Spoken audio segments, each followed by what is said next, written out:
Hello friends, welcome to AC tech India. AC tech India की online classes में आपका स्वागत है।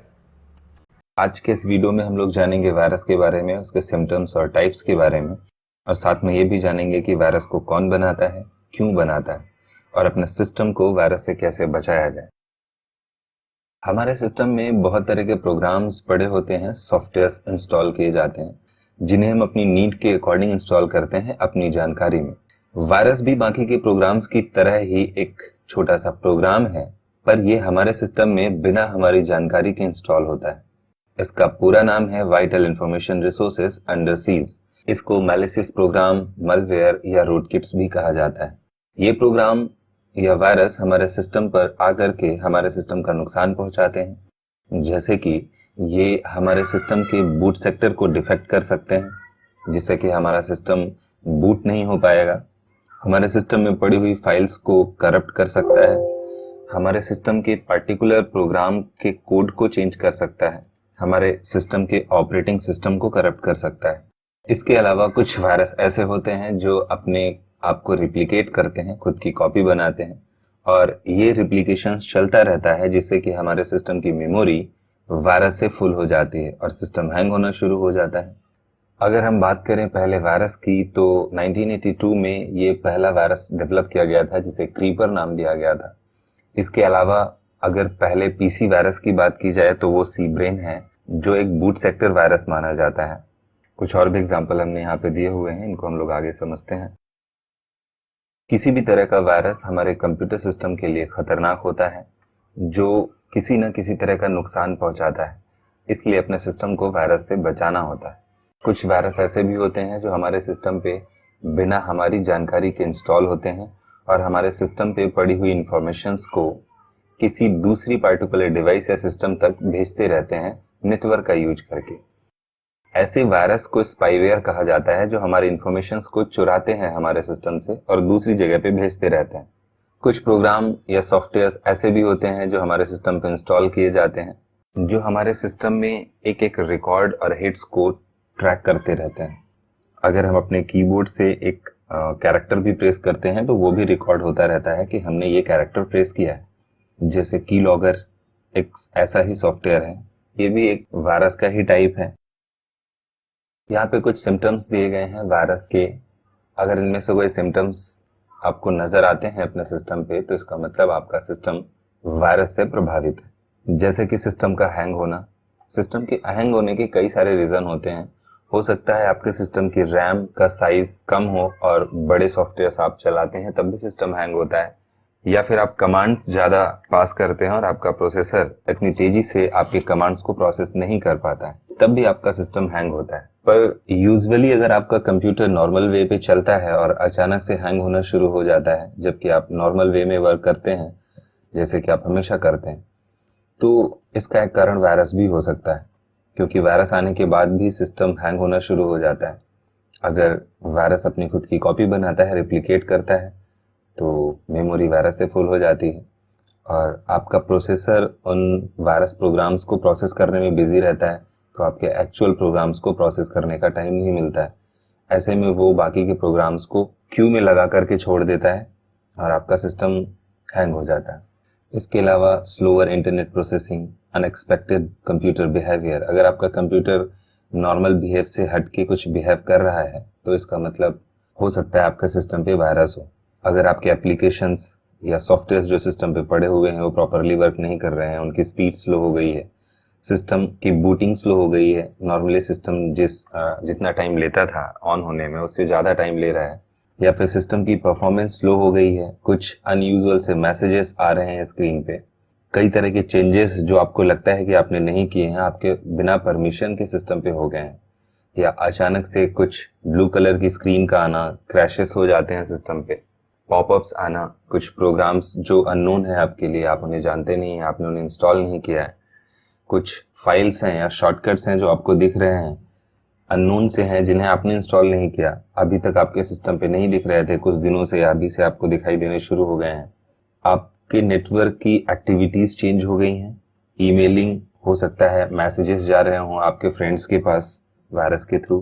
कई तरह के वायरस ऐसे भी होते हैं जो मेल करते रहते हैं आपके फ्रेंड्स के पास, तो आप अपने मेल बॉक्स में जाकर के आउट बॉक्स में चेक कर सकते हैं। अगर वहाँ पे मेल्स भेजे गए हैं जिन्हें आपने नहीं भेजा, तो इसका मतलब है कि आपके सिस्टम पे कोई ऐसा वायरस है जो ये काम कर रहा है।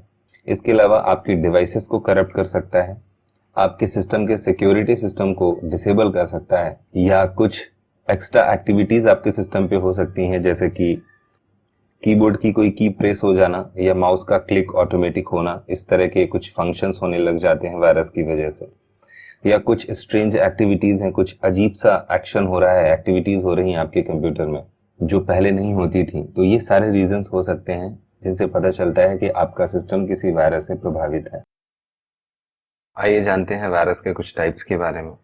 यहाँ पे हमने कुछ 22 तरह के वायरसेस की लिस्ट बनाई हुई है, इनको डिस्कस करते हैं।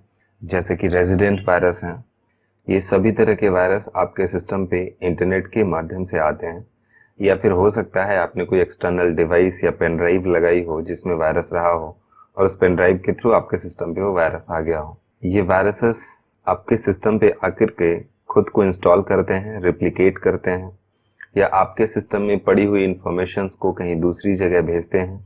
आपके ब्राउजर और सॉफ्टवेयर को हाईजैक कर सकते हैं, उनके प्रोग्राम्स और स्क्रिप्ट को चेंज कर सकते हैं, एक्शंस को चेंज कर सकते हैं, आपके हार्डवेयर डिवाइसेस के एक्शन को चेंज कर सकते हैं, या फिर फाइल को इन्फेक्ट कर सकते हैं।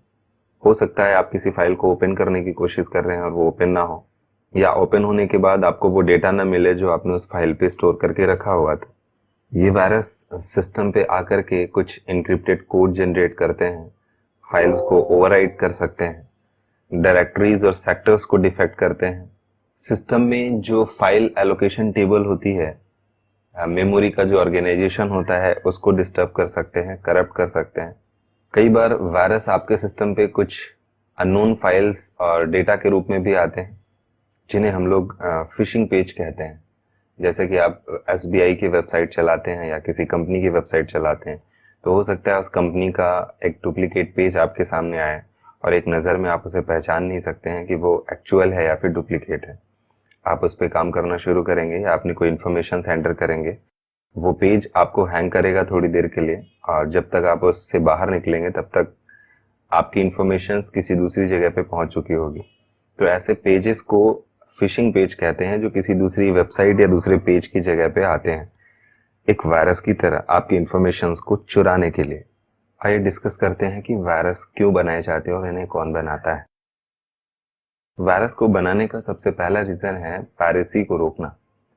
बहुत सारी कंपनियां हैं, या मोस्टली सभी कंपनियां हैं, जो सॉफ्टवेयर्स बनाती हैं और वो चाहती हैं कि उनके सॉफ्टवेयर्स की कोई कॉपी ना कर सके, पायरेसी ना हो सके, डुप्लीकेसी ना हो सके। एक कंपनी कोई सॉफ्टवेयर बनाती है तो उस सॉफ्टवेयर के साथ एक प्रोग्राम, जिसे हम वायरस कह सकते हैं, उसे वो इंजेक्ट करती है उस सॉफ्टवेयर के साथ। इससे होता क्या है कि जब उस सॉफ्टवेयर को, ओरिजिनल सॉफ्टवेयर को किसी सिस्टम पे चलाया जाता है तो उससे कोई नुकसान नहीं होता है, लेकिन जैसे ही उस प्रोग्राम की कॉपी बनाई जाती है, डुप्लीकेट कॉपी बनाई जाती है, तो वो वायरस प्रोग्राम एक्टिवेट हो जाता है और आपके सिस्टम में नुकसान पहुंचाना शुरू कर देता है।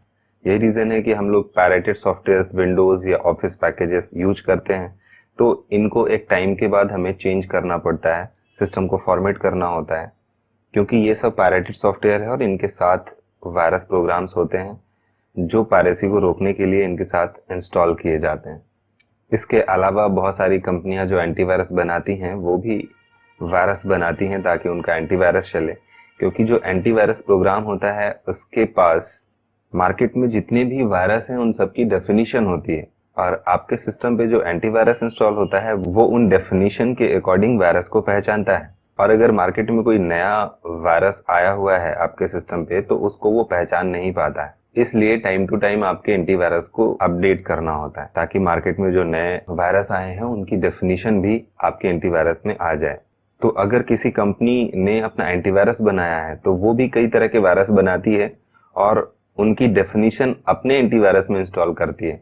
तो बाकी की कंपनियों को उसकी डेफिनेशन पता नहीं होती, तो वो अपने एंटीवायरस में उसको इंस्टॉल नहीं कर पाते और उनका एंटीवायरस उस वायरस को पकड़ नहीं पाता, जिससे कि उसकी मार्केट खराब होती है और लोग उसी एंटीवायरस को खरीदने की कोशिश करते हैं जो उस डेफिनेशन को, उस वायरस को पकड़ सकता है। इसके अलावा वायरस बनाए जाते हैं किसी सिस्टम का नुकसान पहुंचाने के लिए या सिस्टम में पड़ी हुई इंफॉर्मेशंस को स्टोर करने के लिए, चुराने के लिए। किसी एक कंट्री के इंजीनियर्स या हैकर्स वायरस बनाते हैं किसी दूसरी कंट्री जो अपोजिशन कंट्री है उसके सिस्टम्स को, सिक्योरिटी सिस्टम्स को या गवर्नमेंट की कॉन्फिडेंशियल इंफॉर्मेशंस को हैक करने के लिए, चुराने के लिए। तो इसलिए भी वायरस बनाए जाते हैं।